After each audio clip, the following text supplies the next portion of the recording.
Alright guys, today the topic is Karnaugh Maps.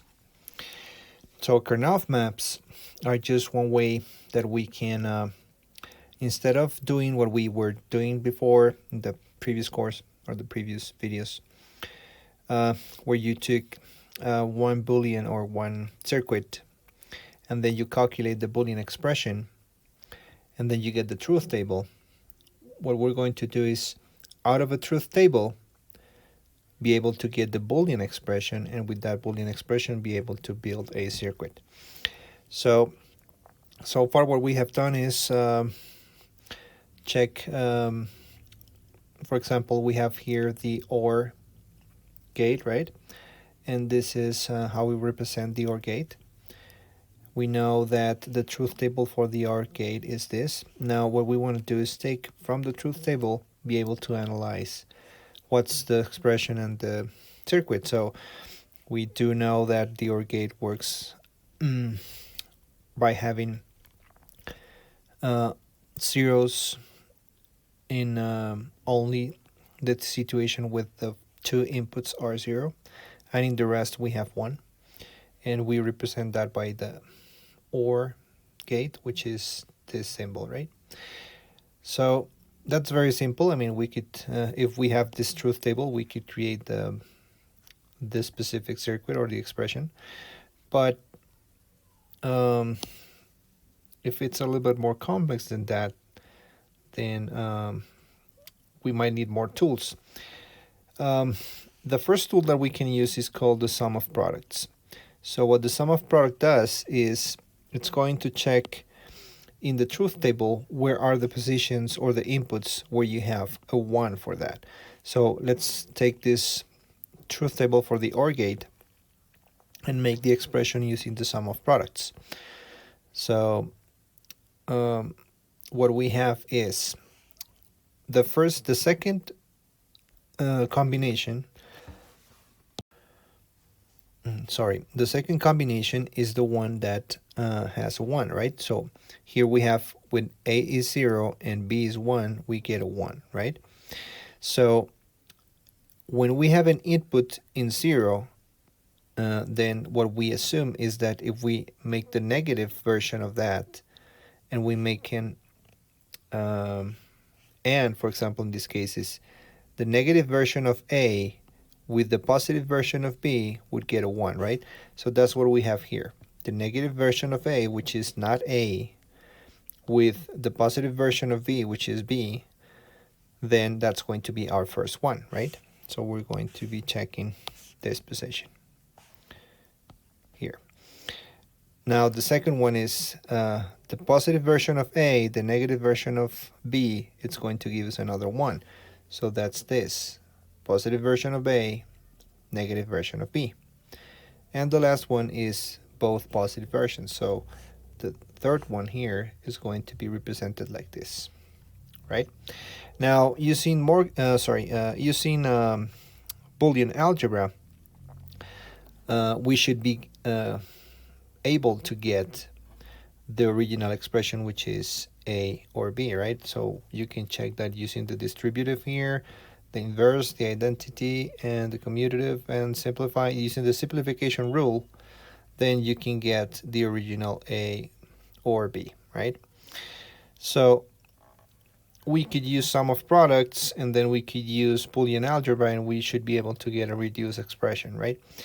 But the Karnaugh maps allows us to kind of like do that in just one single step. So Karnaugh maps are just another representation of the outputs of the different inputs. So we have two versions. We have the version for the two inputs. So this is our two inputs version. So we have in, for example, in the rows I have A and not A, and in the columns I have B and not B, right?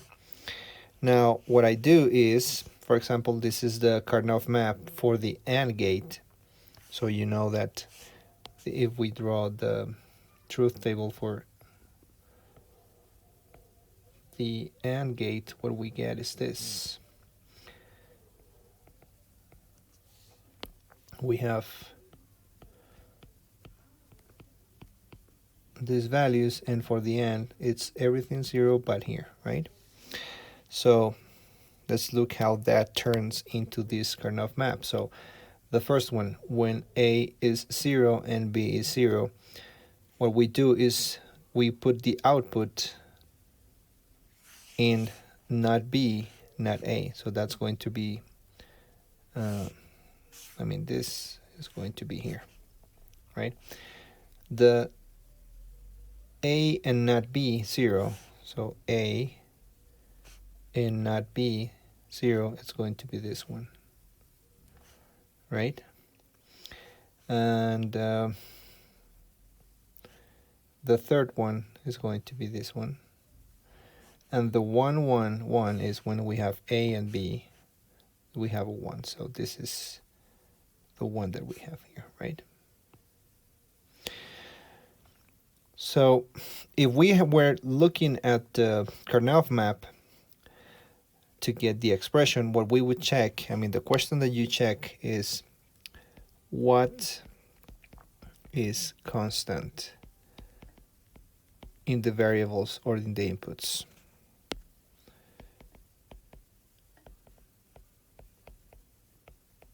All right. So if you look at here, when we have a 1, the one constant that we have is, this is a square where I have just 1, right? So in Karnaugh Maps, the method is make groups of ones of 1, 1, 2 ones, 4 ones,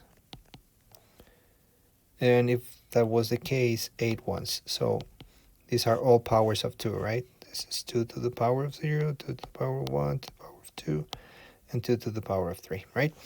So you should make groups in these boxes. You should make groups of ones, either a group of just 1 element, or 2 elements, or 4 elements, or 8 elements.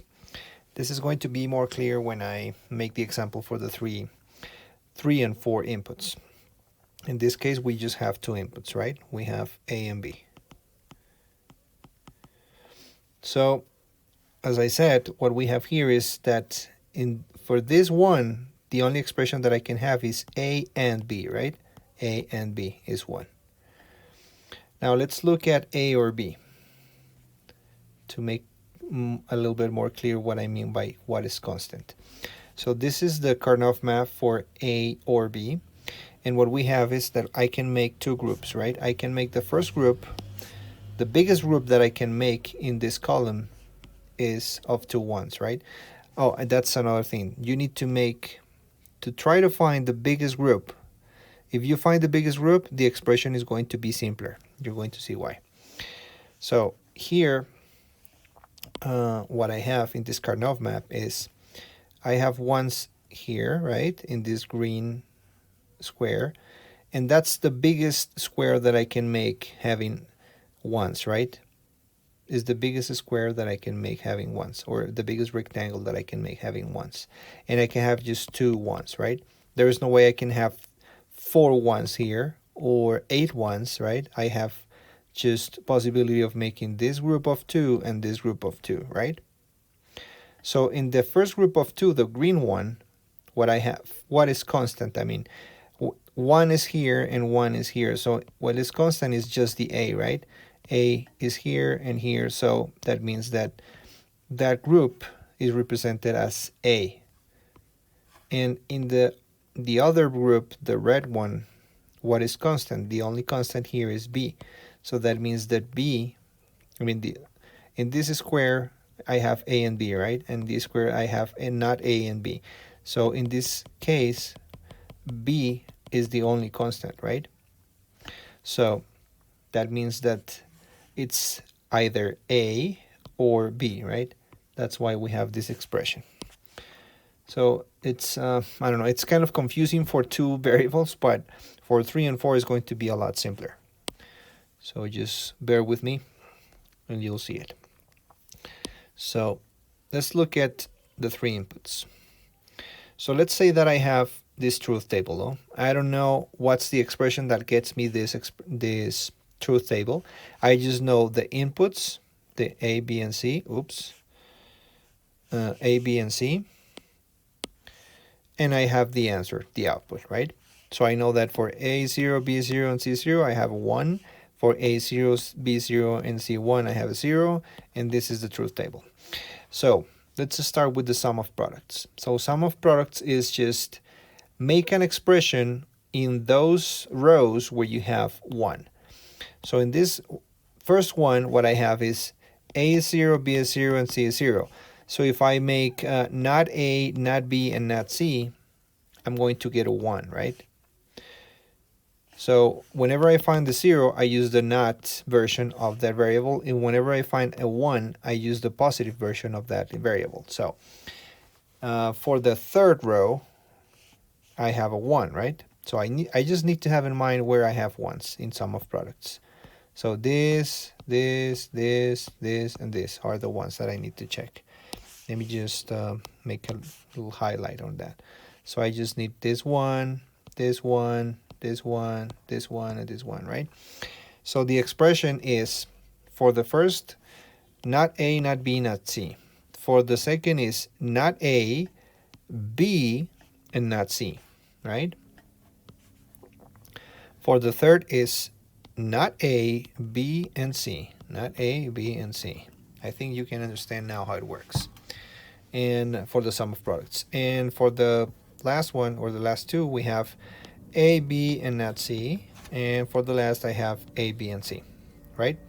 So the sum of products is saying, after you get those, you just add them together, and then you get the sum of products expression that would give you that truth table. So you can just check that if you add those two together, those 5 expressions together, you are going to get this truth table, right? If you were to check that truth table, you would see that this would give you exactly this result. Sorry, there is this result, okay? Now, but as you can see, this expression is quite long, right? So what I want to do is I want to make it simpler, so that's why I want to use the Karnaugh map. So this is the Karnaugh map for this expression. Let's check how it works. So I'm going to divide this in columns and rows. So I'm going to use A for the rows and B and C for the columns. And then I'm going to write every possible value that each variable can get. So for A, I just have 0 or 1, right? There is no other option. And for BC, I have obviously 0, 0, 0, 1, 1, 0, and 1, 1. Now, for the Karnaugh map, it's very important that you make adjacent the ones and the zeros. So here I have 0, 0, 0, 1, 1, 1. As you can see, this variable, this is going to be next to this one, and this one is going to be next to this one, and the 0, if you continue, then you went back here to this position, you would have 0, and this 0 with 0, and 0 with 0. So you should make them adjacent. So the other should be this 0, 0, 0, 1, 1, 1, and 1, 0. Okay, kind of different to what we do in the truth table. Now, if you do it this way, that way you can make groups, the best groups of ones. So in this case, what you can see is that I can make the green group out of 4 elements, right? I have 4 elements, and I can make a group of 4 elements here, as you can see. And the second group, I could make just one group of 1 here, and this 4, right? And that would be it, right? I would have included all the ones in all the squares. But as I said, it is better if you make bigger squares or bigger rectangles. So since these two are kind of adjacent, right? I mean, if you continued here, then you would just go back to this area. So let me just paint it. If I move this way, then it's like it's connected, like it's circular, and then I get here. So I could say that I can make this red square like this, right? It's another group of 1. And then I analyze what is constant again. What is constant? What doesn't change? So let's take a look at the green group. In the green group, I check the variable, for example, variable A. In these four ones, does A change or is constant? Well, I have A0 here, A0 here, and here I have A1 and A1, so it changes, so it's not part of the expression, okay? Now, let's look at B and C. So for this, I mean, you need to have in mind that this is BC, BC, BC, and BC, right? So for this group of ones, for example, let's take this 1, 1, 1, 1. What is it changing and what is it not changing? Well, the B here is 1 and the B here is 1. So that means that for these four ones, the B is going to be constant and it's going to be positive. So I'm going to choose then the variable B, okay? Is the C constant or changed? Well, C, you can see that here C is 1 and here C is 0. So it changes, so I cannot include it in the expression, right? So C is not there. So I'm going to erase it. C is not there. All right, now let's check the other group, this group of the red group. I have this one and this one, right? Because I connect them together because it's kind of circular. So in this group, does A change or it doesn't change? Well, A here for this one is 0 and for this one is 0, so it doesn't change. Then what I'm going to choose is, oh my god, this is incorrect. So I'm going to choose not A, right? Not A. Because A is 0 in both ones. Now, let's check at the other inputs. So B, does B change between this one and this one? Yes, because here B is 0 and here B is 1, so it changes, so I cannot include it. Then let's look at C. C here is 0 and here is also 0, so that means that I can check not C, right? So what that means is that the expression, the final expression, is going to be, because I made a mistake here. So we have B or not A, not C, right? So I think this is the example that you have in the book. And so you can go and verify that.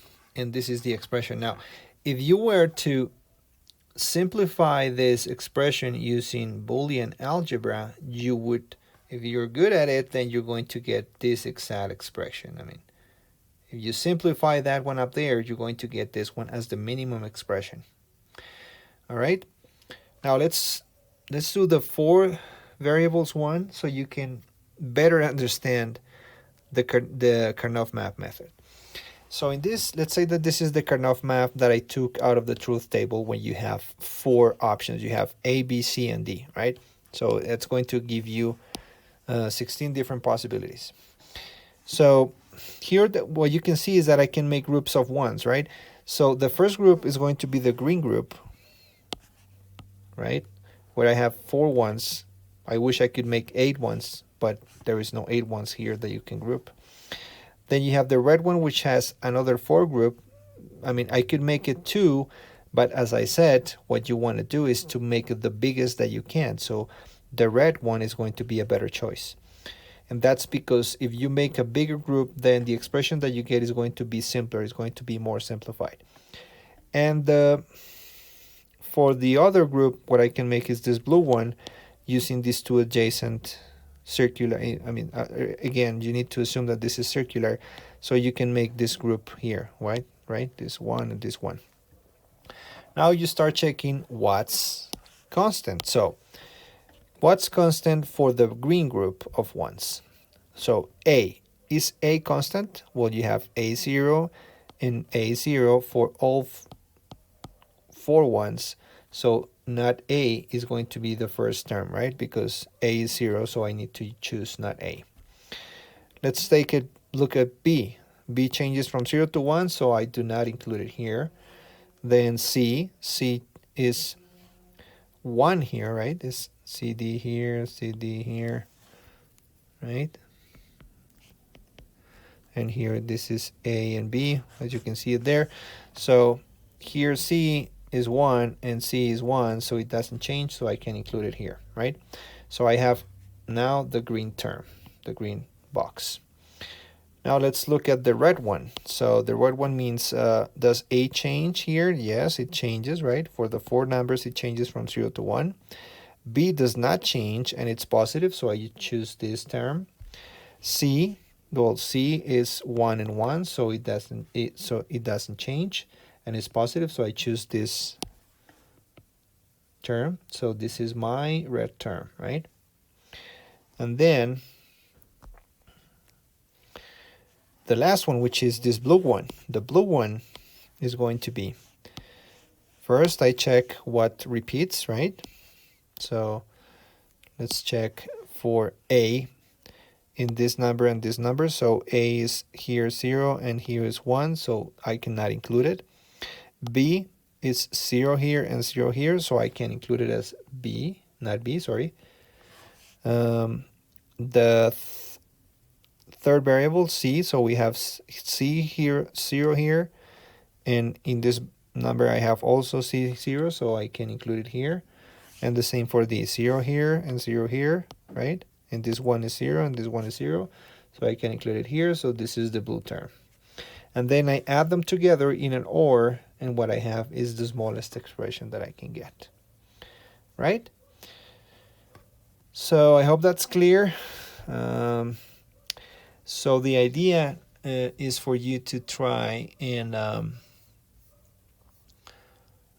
just take a look at the examples that you have in the, well, not the examples, the questions that you have at the end of the chapter. But I'm not going to give you any homework today. I just want you to analyze this and see if you can understand what a Karnaugh map is and how it works. So no homework for today. One thing that I want you to know is that I'm gonna write it then in the specific things for the course. So I think that's it. So I hope you guys understand now what a Karnaugh map is and how it works. And I'll see you in the next class, in the next video. All right. Thank you very much. Take care. Bye-bye.